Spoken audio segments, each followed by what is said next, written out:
Hello. Welcome to today's podcast of Her Version, dedicated to hearing stories of struggle to triumph, a platform that allows individuals to tell their truth in order to inspire and uplift others.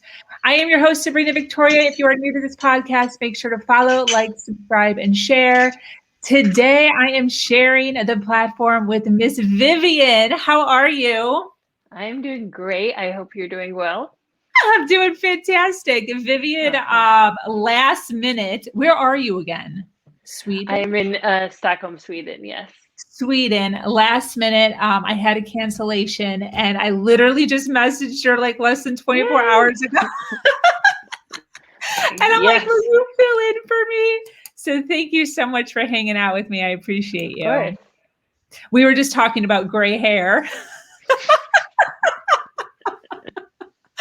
And I was telling her how frustrated I am about all of my gray and how I'm really thinking about going all gray, because it's just, but I feel like it would be pretty, but I also just feel like it would age me.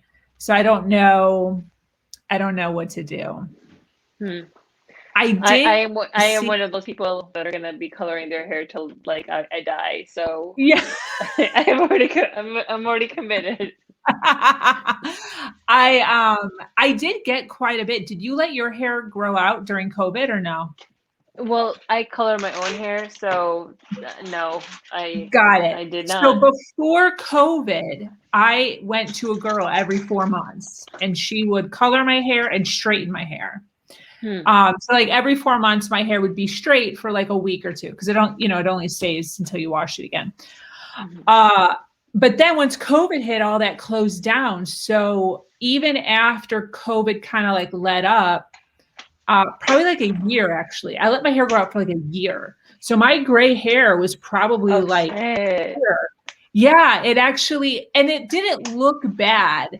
It looked bad because this part wasn't gray. There was like a definitive line right here. But the speckling of it looked pretty good.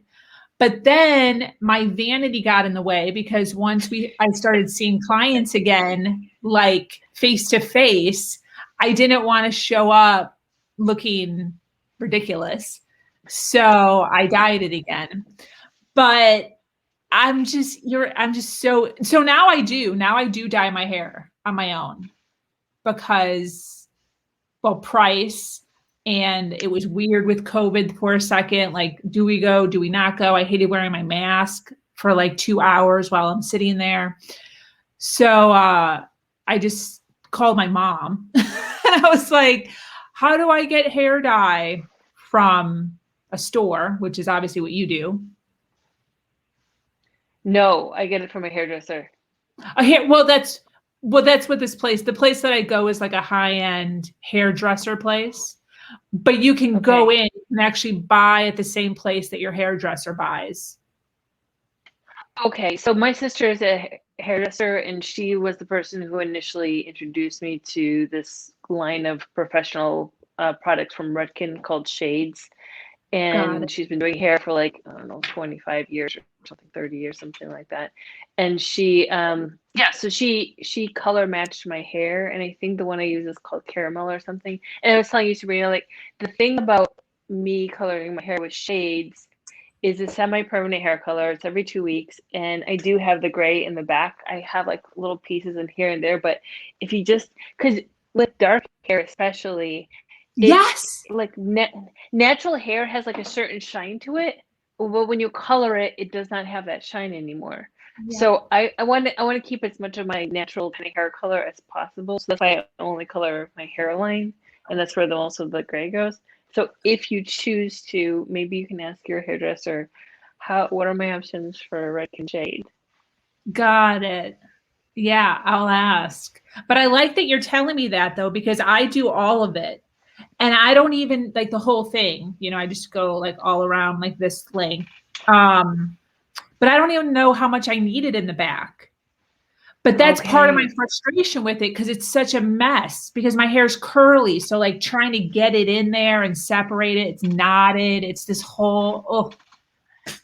But I didn't even think to just do the top. Like, who cares if there's a few in the back? It saves you so much, and it looks more natural too. And the majority of your hair, like 90% of it, is still your natural color. And I just do the tips. I don't do like the whole thing. I just do, as the tips are going, I just do a little bit of the tips. Like my hair is in a ponytail. When I come back from the gym, I just go blah, blah, blah, blah, like along my hairline, and then just let Got it it. sit for like 30 minutes, and then it dries, and then I shower. So I No don't do anything kidding. from the back. I don't do anything from here. Literally just my hairline. And I just go a little bit back because I do have some gray that grows like right here.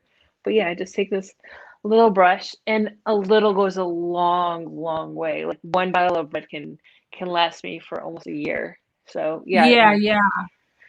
it's Yeah, not a that's lot. And you the have to buy same. the, It does last me a while. It's just annoying with the yeah, curls to try to do all of that.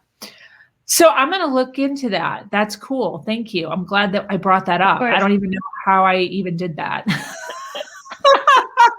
I just learned something. I don't know if our audience is going to learn anything. Redken shade, look into it.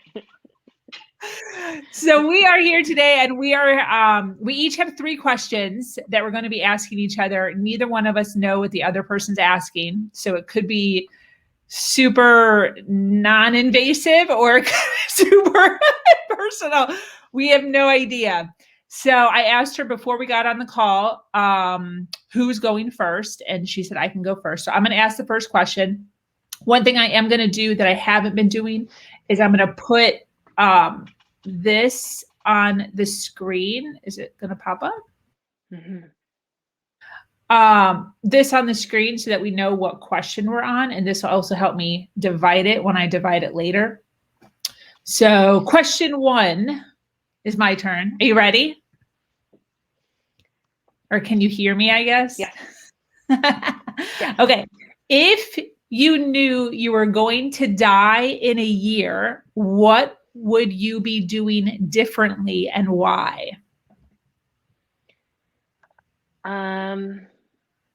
I don't think I would be doing anything differently, to be honest. I love that. I love that. I think I would be doing more of what I'm currently doing right now. So hanging out with family members that are here in Sweden, meeting different friends from all over the world. I already am doing all of those things, so I would be doing more of the things I'm already doing, if that makes sense. Awesome. Cooking Can you for tell people, everybody like, yeah. what you do, by the way? Yeah, so I work as a coach for women, and like a vulnerability, I call it vulnerability true coach. I help people find their true authentic voice and to step into the power, because I feel like a lot of women don't really trust themselves. So trust and vulnerability go together. So in order for them to trust themselves, they have to be vulnerable. And a lot of women find it really hard to be vulnerable. So I help them get to that point. I love that. Awesome. Yeah. You're And up. I thank Go you. ahead. Go ahead. I absolutely love just one-on-one communication with other females. It empowers me, and I hope to empower other women. My question, go Go ahead. ahead. I was going to My ask, do you question, work now that COVID's over? Are you working with people one-on-one again, or no? well, not face to face. I mean, if somebody came up to me here in Sweden and we had a conversation and it went really well and they wanted to work with me, I'm totally open for it, and I'm totally open for whatever opportunities come my way. But right now, all my clients are online, and they're actually all in the US right now. So we'll see what the future holds. I've been in Sweden now for 6.5 weeks, and we'll be here till the end of October. And then after here, we will head to Spain and spend a couple months. And then I want to go to Denmark, and then we'll come back here for Christmas, and then go to Costa Rica to spend like a colder month, and then come back here. So yeah, crazy. But that's kind of my story.